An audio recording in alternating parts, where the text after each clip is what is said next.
Hello hi dear friends, അങ്ങനെ beauty വ്ളോഗിൻ്റെ ദിവസം എത്തിയിരിക്കുകയാണ്. അപ്പോൾ കുറേ ദിവസങ്ങളായിട്ട് നമ്മൾ ഹെയർ റിലേറ്റഡ് ആയിട്ടൊന്നും ചെയ്യുന്നില്ല അല്ലേ, എല്ലാം ഫേസ്, സ്കിന്ന്, ഇങ്ങനത്തെ കാര്യങ്ങളൊക്കെ പറയാം. ഇനിയിപ്പോൾ നമുക്ക് കുറച്ച് ഹെയർ കെയറിൻ്റെ കാര്യങ്ങളും കൂടി പറയാമെന്ന് തോന്നുന്നു. കാരണം നമ്മളിപ്പോൾ കടന്നു പോകുന്ന ഇനിയുള്ള ദിവസങ്ങൾ ഇപ്പോൾ ഓൾറെഡി തുടങ്ങിക്കഴിഞ്ഞു. നമ്മുടെ കഠിനമായ സമ്മറിലൂടെ കടന്നു പോകുന്നു. അപ്പോൾ അതിൻ്റേതായ പ്രശ്നങ്ങളൊക്കെ ഉണ്ട്. അത് സ്കിന്നിനെയും ബാധിക്കും, ഹെയറിനെയും ബാധിക്കും, എല്ലാം നമ്മൾ ഓവറോൾ ബോഡിയിലും പ്രശ്നമാണ്. കാരണം എന്താ വെച്ചാൽ നമുക്ക് സ്കിന്നൊക്കെ നല്ല ഹൈഡ്രേറ്റ് ചെയ്ത് വെക്കണം. ഒരുപാട് വേർക്കും, ഒരുപാട് വെയിൽ കൊള്ളുമ്പോൾ നമ്മൾ ടാനാകും ഭയങ്കരമായിട്ട്. അങ്ങനെ കുറേ പ്രശ്നങ്ങളുണ്ട്. അത് ഹെയറിനെയും ബാധിക്കും. സത്യം പറഞ്ഞാൽ നമ്മൾ വെയിലത്തേക്കൊക്കെ ഇറങ്ങുമ്പോൾ ഈ ചൂടെല്ലാം നമ്മുടെ സ്കാൽപ്പിനെ എല്ലാം നന്നായിട്ട് ബാധിക്കുന്നുണ്ടാവും. ഇപ്പോൾ സ്കിന്ന് പോലെ തന്നെയാണല്ലോ തലയിലെ സ്കാൽപ്പ് എന്ന് പറയുന്നത്. ഇതിനകത്ത് ഹെയർ ഫോളിക്യൂൾസ് ഉണ്ട്. ഫോളിക്യൂൾസൊക്കെ എപ്പോഴും നീറ്റായിട്ടിരിക്കണം. ഇല്ലാന്നുണ്ടെങ്കിൽ അത് ക്ലോഗ്ഡ് ആയി കഴിഞ്ഞാൽ പിന്നെ ഡാൻഡ്രഫ് ഇങ്ങനത്തെ കാര്യങ്ങളൊക്കെ വന്നിട്ട് മുടി കൊഴിച്ചിൽ കൂടും. അപ്പോൾ വേർക്കാനുള്ള സാധ്യത വളരെ കൂടുതലാണ്. അപ്പോൾ പുറത്തേക്കൊക്കെ ഇറങ്ങുമ്പോൾ വേർക്കുന്നു എന്ന് മാത്രമല്ല, നമ്മൾ അതിലേക്ക് പൊടി ഡസ്റ്റൊക്കെ അടിഞ്ഞുകൂടി വീണ്ടും അത് ക്ലോഗ്ഡ് ആയിട്ട് പിന്നെ ഡാൻഡ്രഫ് വരുന്നു. ഡാൻഡ്രഫിൻ്റെ കണ്ടിന്യൂവേഷൻ എന്താണ്, മുടി പൊഴിച്ചിൽ, അങ്ങനെയുള്ള ഒരുപാട് കാര്യങ്ങളുണ്ട്. പക്ഷേ ഹെയറിൻ്റെ കാര്യം പറയുമ്പോൾ എനിക്കങ്ങനെ ഭയങ്കര ലോങ് തിക്ക് ഹെയർ അല്ല. ആവശ്യത്തിനുള്ള ഹെയറേ എനിക്കുള്ളൂ. ഞാനത് ഒരുപാട്, എനിക്ക് തോന്നുന്നു പണ്ടൊക്കെ ഞാൻ കല്യാണമൊക്കെ കഴിഞ്ഞ് വന്ന സമയത്തും അത് കഴിഞ്ഞിട്ടുമൊക്കെ എനിക്ക് ഏതാണ്ട് വേസ്റ്റ് ലെങ്ത് ഇത്രയും വരെ ഹെയർ ഉണ്ടായിരുന്നു. നല്ല തിക്ക് ഹെയർ ആയിരുന്നു. പിന്നെ കാലക്രമേണ എൻ്റെ ശ്രദ്ധ കുറവുകൊണ്ടുമൊക്കെ കുറച്ചൊക്കെ ഒരുപാട് ഹെയർ ലോസ് വരുന്നു, പിന്നെ കുറയുന്നു. പിന്നെ ഞാൻ അതിൻ്റെ ലെങ്ത് കുറച്ച് കൊണ്ടുവന്നിട്ട് ഇപ്പോൾ എനിക്കൊരു സ്റ്റാറ്റിക്കായിട്ട് ഞാൻ ഏതാണ്ട് ഇതുവരെയൊക്കെ വളർത്താറുള്ളൂ മാക്സിമം. ഓക്കെ. പിന്നെ ഇങ്ങനെ പലതരം പിന്നെ ഫാഷൻ മാറുന്നതിനനുസരിച്ച് നമ്മൾ ട്രീറ്റ്മെൻറ്റൊക്കെ, ബേസിക്കലി എൻ്റെ സ്ട്രെയിറ്റ് ഹെയർ ആയിരുന്നു. പക്ഷേ അതിനെയൊക്കെ കുറച്ചുകൂടെ പരിഷ്കാരിയായി തുടങ്ങിയപ്പോൾ നമ്മളിങ്ങനെ കാലം മാറുന്നതിനനുസരിച്ച് മാറ്റങ്ങൾ കൊണ്ടുവരുമല്ലോ. അങ്ങനെ മാറ്റങ്ങൾ കൊണ്ടുവന്നാണ്. മുടി സ്ട്രെയിറ്റനിങ് അല്ല ഞാൻ ചെയ്തത്, കെരാറ്റിനാണ് ചെയ്തു തുടങ്ങിയത്. അപ്പോൾ കെരാറ്റിൻ അങ്ങനത്തെ കാര്യങ്ങൾ. പിന്നെ തുടക്കത്തിലൊക്കെ ആണെങ്കിൽ തലമുടി ചെറിയ ഗ്രേ ഹെയർസൊക്കെ വന്നു തുടങ്ങിയപ്പോൾ എനിക്ക് തോന്നുന്നു 40s ഒക്കെ കഴിഞ്ഞപ്പോൾ ചെറുതായിട്ടൊക്കെ അവിടെയൊക്കെ ഗ്രേ ഹെയർസൊക്കെ വന്നു തുടങ്ങുന്നു. ആ സമയത്ത് ഹെന്നയാണ് ആദ്യകാലത്തൊക്കെ ഞാൻ ഉപയോഗിച്ചുകൊണ്ടിരുന്നത്. ഹെന്ന പിന്നെ കുറച്ച് നാൾ കഴിഞ്ഞിട്ടാണ് ഞാൻ മനസ്സിലാക്കുന്നത് ഹെന്ന അങ്ങനെ ഈ നമ്മൾ പാക്കറ്റിൽ വാങ്ങാൻ കിട്ടുന്ന ഹെന്ന അത്ര നല്ലതല്ല, നമ്മുടെ സ്കാൽപ്പിനൊക്കെ ഹെയറിനും നല്ലതല്ല എന്നൊക്കെ മനസ്സിലായി. അത് ഞാൻ വിജയായിട്ടുള്ള ഇൻട്രാക്ഷനിലൂടെ ഫെയർ സലൂണിലെ വിജയെ പരിചയപ്പെട്ടതിന് ശേഷം, അത് ഏകദേശം ഒരു 10-20 വർഷം മുന്നെയാണ് കേട്ടോ, ആ ഒരു പീരീഡിലാണ് അദ്ദേഹത്തിനെ പരിചയപ്പെടുന്നത്. അത് കഴിഞ്ഞ് കുറച്ച് നാൾ കഴിഞ്ഞിട്ടാണ് ഇങ്ങനെ മാറ്റങ്ങൾ. കുറേ നാൾ കഴിഞ്ഞിട്ട് എനിക്ക് തോന്നുന്നൊരു കുറേ നാൾ കഴിഞ്ഞിട്ട് പിന്നെ ഹെന്ന മാറ്റിയിട്ട് കളറിങ്ങിലേക്ക് പോയി.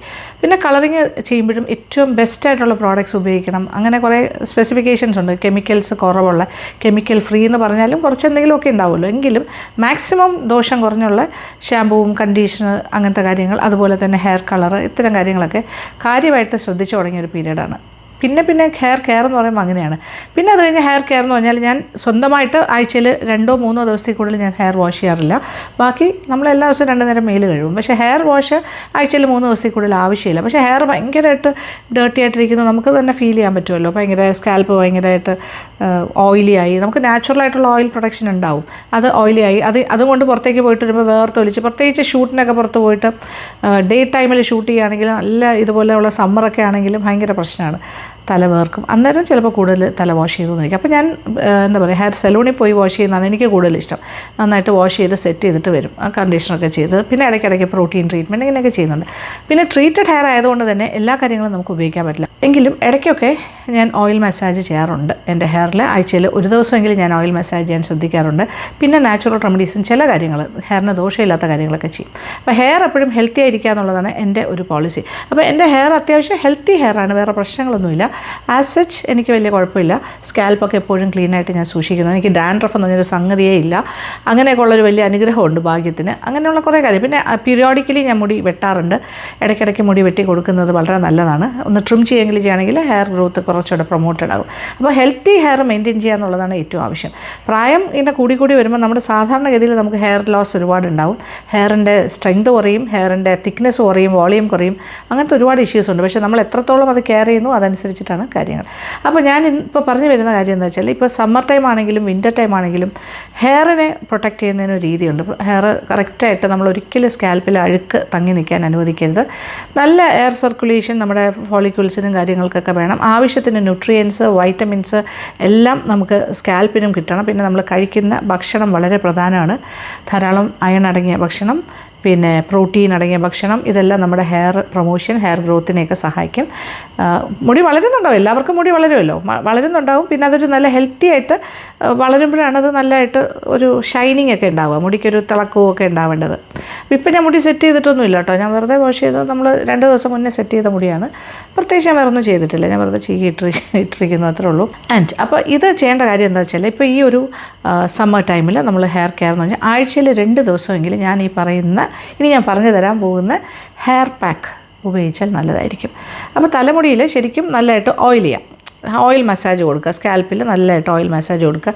ഞാൻ തന്നെ ഹെയർ ഗ്രോത്തിനുള്ള ഓയിൽ സജസ്റ്റ് ചെയ്തിട്ടുണ്ട്, ഉണ്ടാക്കി കാണിച്ചിട്ടുണ്ട്. അത് നിങ്ങളുടെ വീടുകളിലുണ്ടെങ്കിൽ അത് ചെയ്യുക. ഇനി അതൊന്നും ഇല്ലെങ്കിൽ പോലും നമ്മൾ ഉലുവ ഇട്ട് കാച്ചിയ, അല്ലെങ്കിൽ കുറച്ച് ജീരകവും ഉലുവയും കൂടി കറിവേപ്പിലയും കൂടി ഇട്ട് കാച്ചിയ വെളിച്ചെണ്ണ അല്ലെങ്കിൽ നല്ലെണ്ണ ഏതാണെങ്കിലും കുഴപ്പമില്ല, തേക്കുന്നത് വളരെ നല്ലതാണ്. Castor oil is very good. നമ്മുടെ ആവണക്കെണ്ണ അതും കൂടി ഈ കാച്ചിയ എണ്ണയിൽ കുറച്ച് ആവണക്കെണ്ണയും കൂടെ മിക്സ് ചെയ്തിട്ട് നല്ലതായിട്ട് സ്കാൽപ്പ് ഇങ്ങനെ ഓരോ വകുപ്പ് എടുത്തെടുത്ത് ഇങ്ങനെ തേച്ച് ഒരു അരമണിക്കൂർ മുതൽ 1 hour വെച്ചിട്ട് പിന്നെ നന്നായിട്ട് വാഷ് ചെയ്യുന്നതാണ്. സാധാരണ ഷാമ്പു വെച്ച് ചെയ്യാം, അല്ലെങ്കിൽ ചീവയ്ക്കാപ്പൊടി വെച്ച് ചെയ്യാം, പയറുപൊടി വെച്ച് ചെയ്യാം വാഷിങ് ഇത് പോയിട്ട്. പക്ഷേ അതല്ലെങ്കിൽ നാച്ചുറലായിട്ടുള്ള കാര്യം. പിന്നെ അല്ലെങ്കിൽ നല്ല മൈൽഡായിട്ടുള്ള ഷാമ്പു ആൻഡ് കണ്ടീഷണർ, ഇത്രയും ചെയ്ത് കഴിഞ്ഞാൽ തന്നെ ഹെയർ പിന്നെ നല്ലതായിട്ട് അപ്പോൾ തന്നെ ഡ്രൈ ചെയ്യുക. ഹെയർ ഡ്രയർ ഉപയോഗിച്ചിട്ടോ തോർത്തുകൊണ്ടോ എന്താണെങ്കിലും നല്ലതായിട്ട് ഡ്രൈ ചെയ്ത് വയ്ക്കാം. ഹെയർ ഡ്രയർ ഉണ്ടെങ്കിൽ ഏറ്റവും നല്ലത്. അതും ഒരുപാട് ഹീറ്റിൽ ചെയ്യാണ്ട് കുറച്ചൊരു മൈൽഡ് ഹീറ്റിൽ ചെയ്യാം. പിന്നെ അത് കഴിഞ്ഞാൽ നമ്മൾ വൃത്തിയായിട്ടിരിക്കുക. അപ്പോൾ അത് കഴിഞ്ഞാൽ നമുക്ക് എപ്പോൾ ഹെയർ ഡേർട്ടി ആണെന്ന് തോന്നി അപ്പോൾ തന്നെ ഇതുപോലെ വാഷ് ചെയ്യണം. അപ്പോൾ എല്ലാ പ്രാവശ്യവും നമ്മൾ ഓയിൽ മസാജ് ചെയ്യണമെന്ന് നിർബന്ധമില്ല, അല്ലാണ്ട് വെറുതെ പ്ലെയിനായിട്ട് ചെറിയൊരു ഷാമ്പൂ ചെയ്തിട്ട് വേണമെങ്കിലും വാഷ് ചെയ്യാം. അപ്പോൾ ഇനി ഞാൻ പറയാൻ പോകുന്ന കാര്യം എന്ന് പറഞ്ഞാൽ ഒരു ഹെയർ പാക്കാണ്. ഈ പാക്ക് ഇടുന്നതിന് മുന്നേ ഒരു ഓയിൽ മസാജ് കൊടുക്കുക. അത് കഴിഞ്ഞിട്ട് ആ പാക്ക് ഇട്ടിട്ട് കുറച്ച് നേരം വെച്ചേക്കുക. 1 മണിക്കൂറോ 2 മണിക്കൂറോ നിങ്ങളുടെ സൗകര്യം പോലെ വെച്ചേക്കുക. 1 മണിക്കൂർ അരമണിക്കൂറായാലും കുഴപ്പമൊന്നുമില്ല. വെച്ചിട്ട് സാധാരണ നമ്മൾ വാഷ് ചെയ്യുന്ന പോലെ വാഷ് ചെയ്തിട്ട് ഒന്ന് ചെറിയൊരു മൈൽഡ് ഷാമ്പു കൊണ്ട് വാഷ് ചെയ്തിറങ്ങുക. അതിനുശേഷം ഒരു കണ്ടീഷണർ ആൻഡ് ഷാമ്പു കഴിഞ്ഞിട്ട് കണ്ടീഷണർ, അത് കഴിഞ്ഞിട്ട് തലമുടി നന്നായിട്ട് ഡ്രൈ ചെയ്തെടുക്കുക. ഞാനിപ്പോൾ എന്തായാലും എനിക്ക് തലയിൽ ഡെമോ കാണിക്കാനായിട്ട് ഇപ്പോൾ പറ്റില്ല, കാര്യം ഞാൻ ഇപ്പോൾ പുറത്തേക്ക് പോകാൻ പോവാണ്, കുറച്ച് സമയക്കുറവുണ്ട്. അപ്പോൾ ഇത് പുരട്ടുവാണെങ്കിൽ കുറച്ച് നേരം വെയിറ്റ് ചെയ്ത് ഇതെല്ലാം കഴിഞ്ഞിട്ട് വാഷ് ചെയ്യേണ്ടി വരും. അപ്പോൾ ഇതിൽ പ്രധാനമായിട്ട് ചേർക്കാൻ പോകുന്ന കാര്യം എന്ന് പറഞ്ഞാൽ ഇതെന്താ അറിയോ, ഫ്രഷ് കറിവേപ്പില ഞാൻ കുറച്ച് വെള്ളം ഒഴിച്ച് അരച്ചെടുത്തതാണ്. ഓക്കെ, ഇത് ഒരു പിടി എന്ന് തന്നെ പറയാം. പിന്നെ ഞാൻ എടുത്ത് വെച്ചിരിക്കുന്നത് യോഗേർട്ടാണ്, തൈര്. Okay, yoghurt or curd. പിന്നെ വേണ്ട ഒരു പ്രധാന കാര്യം എന്ന് പറഞ്ഞാൽ ഉലുവയുടെ പൊടി. ഇത് വാങ്ങിക്കാൻ കിട്ടും പൊടിയായിട്ട് തന്നെ, അല്ലെങ്കിൽ നമ്മൾ പൊടിച്ചെടുത്താൽ മതി. ഉലുവാപ്പൊടി, ഓക്കെ, ഫെനുഗ്രീക്ക് പൗഡർ.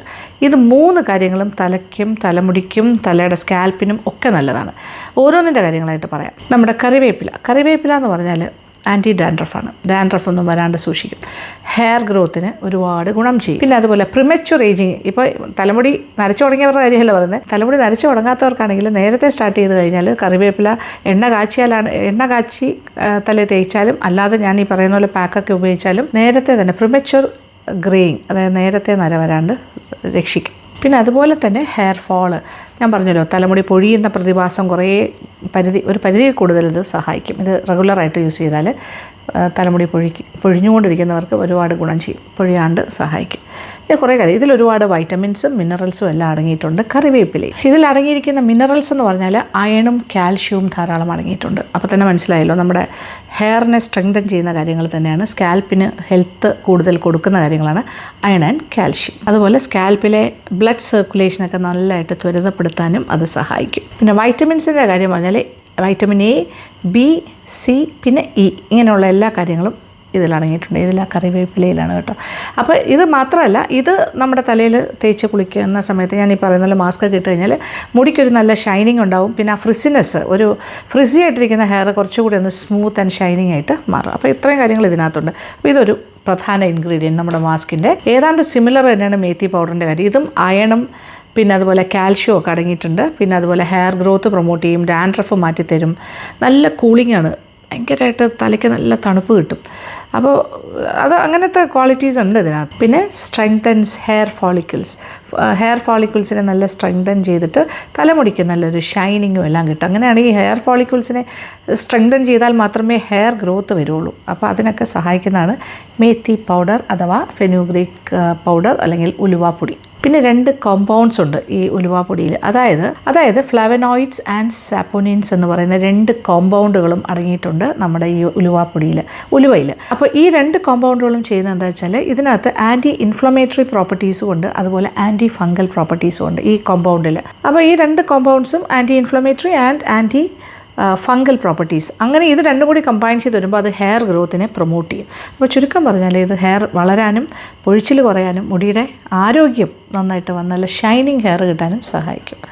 പിന്നെ ഞാൻ ഇത് പറയേണ്ട ആവശ്യമില്ല, ശരിക്കും പറഞ്ഞാൽ തൈരെന്ന് പറഞ്ഞാൽ എൻ്റെ ഫേവററ്റ് ആയിട്ടുള്ളൊരു ഇൻഗ്രീഡിയൻ്റ് ആണ്. അത് സ്കിന്നിനാണെങ്കിലും ഹെയറിനാണെങ്കിലും ഉള്ളിൽ കഴിക്കാനാണെങ്കിലും ഞാൻ ഹൈലി റെക്കമെൻഡ് ചെയ്യുന്ന കാര്യമാണ് തൈര്. പിന്നെ ചില ആൾക്കാർക്ക് തൈര് തലയിൽ പുരട്ടിയാൽ ജലദോഷമൊക്കെ വരുന്നവരുണ്ടെങ്കിൽ ഇത് നല്ല തണുപ്പ് തരുന്ന കാര്യമാണ്, ഇത് ഒഴിവാക്കുക. ഓക്കെ, ബാക്കി 2 കാര്യങ്ങളും വെച്ചിട്ട് കുറച്ച് വെള്ളം കൂടി ചേർത്തിട്ട് മിക്സ് ചെയ്തെടുത്താൽ മതി. അതായത് ഈർപ്പം പോരാന്നുണ്ടെങ്കിൽ മിക്കവാറും നമ്മൾ ഈ കറിവേപ്പില അരച്ചെടുക്കുമ്പോൾ ഇച്ചിരി വെള്ളം ഒഴിച്ചിട്ടല്ലേ അരയ്ക്കുന്നത്, അപ്പോൾ അതിൽ ആവശ്യത്തിന് ഉണ്ടാകും. അപ്പോൾ ഇത്രയും കാര്യങ്ങളാണ് പ്രധാനമായിട്ടുള്ളത്. ഇതിൽ ലാക്റ്റിക് ആസിഡാണ് ഏറ്റവും ഇമ്പോർട്ടൻറ്റ്. ലാക്റ്റിക് ആസിഡിനുള്ള ഗുണം എന്താ വെച്ചാൽ ഭയങ്കരമായിട്ട് ക്ലെൻസ് ചെയ്യും. അപ്പോൾ സ്കാൽപ്പൊക്കെ നല്ല വൃത്തിയാക്കി തരും. ഡെഡായിട്ടുള്ള സ്കിൻ സെൽസ് ഒക്കെ ഉണ്ടെങ്കിൽ അതെല്ലാം മാറ്റിയിട്ട് നല്ലൊരു എക്സ്ഫോളിയേറ്ററാണ് ഇതിനകത്തുള്ള ലാക്റ്റിക് ആസിഡ്. അതുകൊണ്ട് തന്നെ നമ്മുടെ സ്കിന്ന് ക്ലീൻ ആവുന്നത് പോലെ സ്കാൽപ്പും നല്ല ക്ലീൻ ആവും. തൈരിൻ്റെ പ്രത്യേകത എന്താ വെച്ചാൽ ധാരാളം ന്യൂട്രിയൻസ് അടങ്ങിയിട്ടുണ്ട്. അതായത് സിങ്ക് ഉണ്ട്, പിന്നെ അതുപോലെ പ്രോട്ടീൻ ഉണ്ട്, പിന്നെ അതുപോലെ ഫാറ്റി ആസിഡ്സ് ഉണ്ട്, ഇതുകൂടാണ്ട് ബി വിറ്റമിൻസ് ഉണ്ട്. ഇതെല്ലാം തന്നെ ഫോളിക്കിൾസിൻ്റെ സ്ട്രെങ്ത് കൂട്ടാനുള്ള കാര്യങ്ങൾ തന്നെയാണ്. ഫോളിക്കിൾസ് നല്ല സ്ട്രെങ്തൻഡ് ആയാൽ എന്താ സംഭവിക്കുക, സ്ട്രെങ്ത് ഉള്ള ഫോളിക്കിൾസ് വന്നാൽ നല്ല ഹെയർ ഗ്രോത്ത് ഉണ്ടാവും, ഹെയർ നല്ല ഷൈനിങ് ഉണ്ടാവും, ഹെയറിന് നല്ല ആരോഗ്യമുള്ള ഹെയറായിട്ട് പഞ്ഞി പോലെ ഇരിക്കുന്ന ഹെയറിനപ്പുറത്തേക്ക് സോഫ്റ്റ് ആയിരിക്കും, പക്ഷേ നല്ല ഹെൽത്തി ആൻഡ് ഷൈനിങ് ഹെയറും കിട്ടും, പിന്നെ ഫ്ലോയി ആയിട്ട് കിടക്കും. പ്രോട്ടീനും സിങ്കും ഒക്കെ ഹെയറിനെ സത്യം പറഞ്ഞാൽ നന്നായിട്ട് നറിഷ് ചെയ്ത് നല്ല ഹെൽത്തി ആക്കി തരും. ചുരുക്കം പറഞ്ഞാൽ ഹെയർ ഗ്രോത്തിനെ പ്രൊമോട്ട് ചെയ്യും, ഹെയർ ഫോൾ കുറയ്ക്കും, സ്കാൽപ്പൊക്കെ നല്ല ക്ലീൻ ആയിട്ട് ഇരുന്ന് കഴിഞ്ഞാൽ. അപ്പോൾ ഇത്രയും കാര്യങ്ങളാണ് നമ്മൾ ചേർക്കാൻ പോകുന്നത്. അപ്പോൾ കാര്യങ്ങളൊക്കെ ഏകദേശം ഞാൻ പറഞ്ഞു കഴിഞ്ഞു എന്ന് വിചാരിക്കുന്നു. ഇതിൻ്റെ ബെനിഫിറ്റ്സ് എന്തൊക്കെയാണ് ഇതിനകത്ത് ചേരുന്ന കാര്യങ്ങൾ. ഇനി ഇതിൻ്റെ മിക്സിംഗ് പ്രോസസ്സും കൂടി കാണാം. ഇത് നമ്മളുടെ കറിവേപ്പില അരച്ചതാണ്.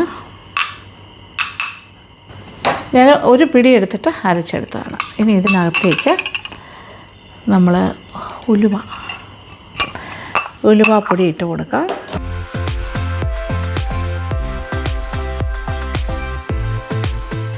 അതോടൊപ്പം തൈരും കൂടി ചേർക്കാം, യോഗർട്ട്.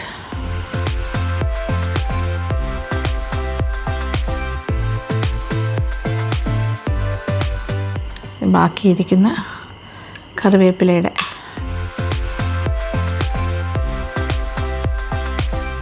ഞാനിപ്പോൾ 2 ടേബിൾ സ്പൂൺ തൈരാണ് ചേർത്തിരിക്കുന്നത്. നല്ല മണം, കറിവേപ്പിലയ്ക്ക് ഒരു പ്രത്യേക മണമാണ് കേട്ടോ. പിന്നെ അറിയാലോ, ഉലുവ എന്ന് പറയുന്നത് നമ്മൾ സാമ്പാറിലൊക്കെ ഇടുന്നുണ്ട്, രസം, സാമ്പാർ, മീനിൽ ഒക്കെ ഭയങ്കര ഫ്ലേവറല്ലേ. ഫെനുഗ്രീക്കിൻ്റെ ഇലയും ഗംഭീരമല്ലേ. അപ്പോൾ ഇത് ഫുള്ള് ചേർക്കുന്നു. ഓക്കെ, അപ്പോൾ കംപ്ലീറ്റായി. അപ്പോൾ ഒരു 2 ടേബിൾ സ്പൂണോളം ഉലുവാപ്പൊടി ചേർത്തിട്ടുണ്ട്, നിറച്ചെടുത്തിട്ടുണ്ട്. ഇങ്ങനെ നല്ല സ്മൂത്തായിട്ടുള്ളൊരു പേസ്റ്റി ആയിട്ടുള്ളൊരു മാസ്ക്. ഇനി ഇതിന് കൺസിസ്റ്റൻസി നോക്കുക, ഇത് ഇരിക്കുന്തോറും ഇത് തിക്കായിക്കൊണ്ടിരിക്കും. അപ്പോൾ ഒരാതെ വരുന്നതാണെങ്കിൽ കുറച്ചുകൂടി തൈര് ഒഴിച്ച് കൊടുത്താൽ മതി. ഞാനൊരു 3 ടേബിൾ സ്പൂൺ തൈര് ടോട്ടലായിട്ട്. അപ്പോൾ എല്ലാം കൂടി ചേർന്ന് വരുമ്പോൾ കറക്റ്റായിരിക്കും. അപ്പോൾ നോക്കുക, നിങ്ങൾ പോരാന്നുണ്ടെങ്കിൽ വീണ്ടും തൈരോ വെള്ളമോ എന്ത് ചേർത്താലും കുഴപ്പമില്ല, ആ ഒരു കൺസിസ്റ്റൻസി കിട്ടണം, അത്രേ ഉള്ളൂ. നമ്മുടെ സ്കിന്ന് ഇതിപ്പോൾ നമ്മുടെ സ്കാൽപ്പിലൊക്കെ പുരട്ടാൻ പാകത്തിനുള്ള. അപ്പോൾ ഇതിങ്ങനെ വകുപ്പെടുക്കുക, ഓരോ വകുപ്പിലായിട്ട് ഇങ്ങനെ തേച്ച് കൊടുക്കുക. എനിക്കിപ്പോൾ ചെയ്ത് കാണിക്കാൻ നിർവാഹമില്ല, അതുകൊണ്ട് ചെയ്യുന്നില്ല എന്നേ ഉള്ളൂ. കാര്യം ഞാൻ വേറൊരു പ്രോഗ്രാമിന് പോകാനായിട്ട് ഇനി റെഡിയായിട്ട് ഇറങ്ങാനുള്ളതാണ്, അതുകൊണ്ടാണ്. ഓക്കെ, അപ്പോൾ പുറത്ത് പോയി ഹെയർ ഒന്ന് സെറ്റ് ചെയ്തിട്ടാണ് പോകേണ്ടത്. അന്നേരം ഇപ്പം ഞാൻ ഇത് തേച്ച് കുറേ നേരം ഇരുന്നിട്ട് പിന്നെ അത് വാഷ് ചെയ്തിട്ടൊക്കെ പോകുമ്പോൾ ലേറ്റാകും. Okay, this is the consistency. അപ്പോൾ ഇത് ഞാൻ ഇടയ്ക്ക് ആഴ്ചയിൽ, എനിക്കിപ്പോൾ ആഴ്ച 2 ദിവസമൊന്നും ചെയ്യാൻ പറ്റാറില്ല, അതായത് നിങ്ങൾ ചെയ്യുമ്പോൾ 2 പ്രാവശ്യമെങ്കിലും ചെയ്താൽ നല്ലതായിരിക്കും. എനിക്ക് 1 പ്രാവശ്യമൊക്കെ ചെയ്യാൻ പറ്റാറുള്ളൂ, ചില ആഴ്ചകളിൽ പറ്റാറുമില്ല. പറ്റുന്ന സമയത്തെല്ലാം ഞാൻ ചെയ്യുന്നൊരു മെത്തേഡ് ഓഫ് ഹെയർ നറിഷ്മെൻറ്റിന് ചെയ്യുന്നൊരു കാര്യമാണ് മുടി സൂക്ഷിക്കാനായിട്ട്. മുടി സൂക്ഷിക്കുന്നതിൻ്റെ ഭാഗമായിട്ട് മുടി ഒഴിച്ചിലൊക്കെ നന്നായിട്ട് കുറയുന്നുണ്ട്. അങ്ങനെ എനിക്ക് ഭയങ്കരമായിട്ടുള്ളൊരു ഹെയർ ഫാൾ ഇപ്പോൾ ഇല്ല, ഈ അടുത്ത കാലത്ത് കുറവുണ്ട്. അത്യാവശ്യം ഹെൽത്തി ആയിട്ട് തന്നെയാണ് ഇപ്പോൾ ഇരിക്കുന്നത്. പക്ഷേ എനിക്ക് ഡാൻഡ്രഫ് എന്നുള്ളൊരു സംഭവമില്ല. ഞാൻ അത്രയും സൂക്ഷിക്കുന്നതുകൊണ്ടായിരിക്കാം എപ്പോഴും സ്കാൽപ്പ് ക്ലീനായിട്ട് വെക്കാറുണ്ട്. അപ്പോൾ ഇത് ഇറ്റ്സ് ഗുഡ്. ഓക്കെ, ഇത് നിങ്ങൾ ചെയ്ത് നോക്കുക. നല്ല മണമാണ് കേട്ടോ, നല്ല മണം. ആഹാ, കറിവേപ്പിലയൊക്കെ ഇട്ട് മോര് നമ്മൾ തയ്യാറാക്കില്ലേ കുടിക്കാൻ, അതിൻ്റെയൊക്കെ ഒരു മണമുണ്ട്. അപ്പോൾ ഇത് വേറെ ഒന്നും ചെയ്യാനില്ല. ഇത് ജസ്റ്റ് ഇങ്ങനെ വകുപ്പെടുക്കുക, എന്നിട്ട് ഇങ്ങനെ തേച്ച് കൊടുക്കുക. ഓരോ സെഗ്മെൻറ്റായിട്ട് എടുക്കണം. ഓക്കെ, ഇങ്ങനെ എടുക്കുമ്പോൾ സെഗ്മെൻറ്റായിട്ട് ഇങ്ങനെ എടുക്കുക. ഇവിടെ ഇങ്ങനെ തേച്ച് കൊടുക്കുക. പാർലേഴ്സിലൊക്കെ നമ്മൾ കണ്ടിട്ടില്ലേ, ഡൈ ചെയ്യാനൊക്കെ പോകുമ്പോൾ ചെയ്യുന്ന പോലെ തന്നെ, കളർ ചെയ്യുന്ന പോലെ ഇവിടെ ഇങ്ങനെ തേച്ച് കൊടുക്കുക. അപ്പോൾ അതായി. പിന്നെ അടുത്ത സെഗ്മെൻറ്റ് എടുക്കുക. ഇങ്ങനെ ഓരോ സെഗ്മെൻറ്റായിട്ട് ഇങ്ങനെ എടുക്കുക, തേക്കുക. ഓക്കെ, അങ്ങനെ ചെയ്താൽ മതി. അതേപോലെ ഈ സൈഡിലും നടുക്കുള്ള വകുപ്പ്, ഞാനിപ്പോൾ എൻ്റെ വകുപ്പിനെ ഞാനൊരു ക്ലിപ്പ് ചെയ്ത് വെച്ചിരിക്കുന്നതാണ്, അതുകൊണ്ടാണ്. അല്ലെങ്കിൽ ഇങ്ങനെ നിങ്ങൾ എന്താ ചെയ്യേണ്ടതെന്ന് വെച്ചാൽ ഇങ്ങനെ ആദ്യം ഇവിടെ നിന്നേ തുടങ്ങണം. ഓക്കെ, ഇവിടെ തുടങ്ങിയിട്ട് ഇവിടെ ആദ്യം തേച്ച് കൊടുക്കുക. പിന്നെ ഇങ്ങനെ ആദ്യത്തെ സെഗ്മെൻറ്റ്, പിന്നൊരു സെഗ്മെൻറ്റ്, ഇങ്ങനെ കംപ്ലീറ്റ് കവർ ചെയ്യുക രണ്ട് സൈഡും. പിന്നെ ബാക്ക് ഫ്രണ്ടിലോട്ട് ഇങ്ങനെ ഇട്ടിട്ട് ഈ ഭാഗത്ത് നിന്ന് ഇങ്ങനെ ഇതേപോലെ പാർട്ടീഷൻ എടുക്കുക. പിന്നെ ഓരോ പാർട്ടീഷനായിട്ട് എടുത്തെടുത്ത് ഇങ്ങനെ തേച്ച് കൊടുക്കുക. അപ്പോൾ ഏതാണ്ട് ഫുള്ളാകും. എന്നിട്ട് മുടി ഒന്ന് ടൈ ചെയ്ത് വയ്ക്കുക, ജസ്റ്റ് ഒന്ന് കെട്ടി വയ്ക്കുക. എന്നിട്ട് 1/2 മണിക്കൂർ മുതൽ 1 മണിക്കൂർ വെയിറ്റ് ചെയ്യുക. അത് കഴിഞ്ഞിട്ട് എന്താ ചെയ്യുന്നത്? അത് ഞാൻ വേറൊന്നും ചെയ്യാനില്ല, വാഷ് ചെയ്യാം. ഒരു ചെറിയൊരു സ്റ്റിക്കിനെസ് ഉണ്ടാവും ഈ ഉലുവ ആയതുകൊണ്ട്, ഒട്ടിയിരിക്കുക. അത് കാരണം നല്ല തണുത്ത വെള്ളത്തിൽ അല്ലെങ്കിൽ ലൂക്ക് വാം വാട്ടർ, നിങ്ങൾ ഏത് ടൈപ്പ് വെള്ളത്തിലാണോ കുളിക്കുന്നത് അത് തന്നെ ഉപയോഗിക്കുക. എന്നിട്ട് വാഷ് ചെയ്യുക. കുറച്ച് വെള്ളം ഒഴിച്ച് നന്നായിട്ട് വാഷ് ചെയ്തിട്ട്, ഉലുവ സത്യം പറഞ്ഞാൽ ഒരു ഷാമ്പൂ പോലെ കൂടെയാണ്, എങ്കിലും നമ്മൾ കുറച്ചൊരു മൈൽഡ് ഷാമ്പൂ ഉപയോഗിച്ചിട്ട് നന്നായിട്ട് ഒന്ന് ലാദർ ചെയ്ത് വാഷ് ചെയ്ത് കളയുക. എന്നിട്ട് കണ്ടീഷണറും കൂടി ഉപയോഗിച്ചിട്ട് തലയൊന്ന് ടവലിൽ കെട്ടി വന്നിട്ട് ഡ്രൈ ചെയ്യുക. ഇത്രയും ചെയ്താൽ മതി. ഓക്കെ, അപ്പോൾ അടിപൊളിയായിരിക്കും. ഇത് ആഴ്ചയിൽ 2 ദിവസം വെച്ച് ചെയ്യുക. ഞാൻ പറഞ്ഞല്ലോ, ജലദോഷം വരാനുള്ള ടെൻഡൻസി ഉള്ളവരാണെങ്കിൽ തൈര് ഒഴിവാക്കുക. ഉലുവയും തണുപ്പാണ്, എങ്കിലും അത് വലിയ പ്രശ്നം ഉണ്ടാക്കില്ല എന്ന് തോന്നുന്നു. അപ്പോൾ ഇങ്ങനെ ചെയ്താൽ മതി. അപ്പോൾ ഈ ട്രീറ്റ്മെൻറ്റ് ചെയ്യുന്നതിന് മുമ്പ് ഓയിൽ മസാജ് ചെയ്തിട്ട് ചെയ്താൽ മതി. അപ്പോൾ കുറച്ചുകൂടി ബെനിഫിഷ്യൽ ആയിരിക്കും. അപ്പോൾ സന്തോഷം. അപ്പോൾ ഇന്നത്തെ വീഡിയോ നിങ്ങൾക്ക് ഇഷ്ടപ്പെട്ടു എന്ന് വിചാരിക്കട്ടെ. അപ്പോൾ ഈ ഒരു സമ്മർ കാലത്ത് മാത്രമല്ല, ഇതല്ലാത്ത സമയത്തും ചെയ്യാൻ പറ്റിയ കാര്യമാണ്. ആഴ്ചയിൽ 2 ദിവസം വെച്ച് ഇങ്ങനെ ചെയ്ത് നോക്കൂ. നിങ്ങൾക്ക് ആ റിസൾട്ട്, നിങ്ങളുടെ മുടി കൊഴിച്ചിൽ കുറയും, മുടിയുടെ ഹെൽത്ത് കൂടും, നല്ല ഷൈനിങ് ആകും, പിന്നെ മുടി വളർച്ചയും ഉണ്ടാകും, ഡാൻഡ്രഫ് ഉണ്ടാവില്ല. ഇതിങ്ങനെ കണ്ടിന്യൂസ് ആയിട്ട് ഒരു മാസം ആകുമ്പോഴത്തേനും നിങ്ങൾക്ക് ആ റിസൾട്ട് മനസ്സിലാവും. ഒരാഴ്ച കഴിയുമ്പോൾ തന്നെ മനസ്സിലാവും, 2 ആഴ്ച ആകുമ്പോൾ കൂടുതൽ മനസ്സിലാവും. അങ്ങനെ മാറി മാസങ്ങളോളം ചെയ്യുമ്പോൾ നിങ്ങളുടെ മുടി വളരെ ഹെൽത്തി ആൻഡ് ബ്യൂട്ടിഫുൾ ആകും. കുറച്ച് നല്ലതായിട്ട് ഹെയർ വളരുകയും ചെയ്യും. ഓക്കെ, അപ്പോൾ സന്തോഷം. Thank you so much. Thank you for watching and keep on watching Lakshmi Nair vlogs. Love you all.